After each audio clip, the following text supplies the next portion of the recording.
السلام علیکم۔ تمام ویڈیوز علماء کرام کی زیر نگرانی بنائی جاتی ہیں۔ ویڈیوز کے حوالے سے اگر آپ کا کوئی بھی سوال ہو آپ ہم سے کومنٹ باکس میں پوچھ سکتے ہیں۔ ہمارا مقصد لوگوں تک دین کی بات پہنچانا ہے۔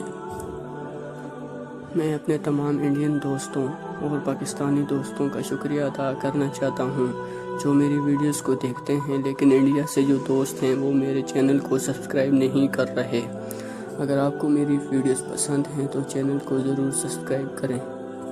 صحابی کا مہمان کی خاطر چراغ بجھا دینا۔ ایک صحابی نبی کریم صلی اللہ علیہ وآلہ وسلم کی خدمت میں حاضر ہوئے اور بھوک اور پریشانی کی حالت کی اطلاع دی۔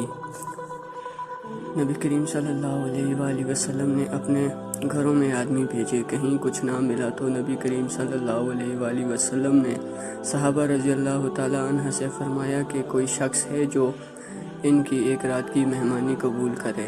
ایک انصار صحابی نے عرض کیا، یا رسول اللہ، میں مہمانی کروں گا۔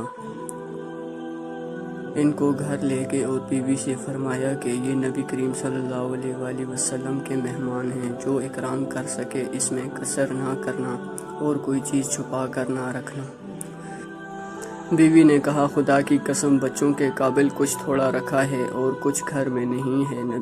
صحابہ رسول نے فرمایا کہ بچوں کو بہلا کر سلا دو اور جب وہ سو جائیں تو کھانا لا کر مہمان کے ساتھ بیٹھ جائیں گے اور تم چراغ درست کرنے کے بہانے سے اٹھ کر اسے بجھا دینا۔ چنانچہ بیوی نے ایسا ہی کیا اور دونوں میاں بیوی اور بچوں نے فاقے میں رات گزاری، جس پر یہ آیت یسرون علی انفسہم نازل ہوئی۔ ترجمہ: ترجیح دیتے ہیں اپنی جانوں پر اگرچہ ان پر فاقہ ہی ہو۔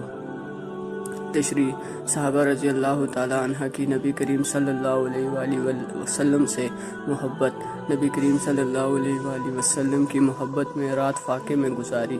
اس طرح کے کافی واقعات جو صحابہ کے یہاں پیش آئے۔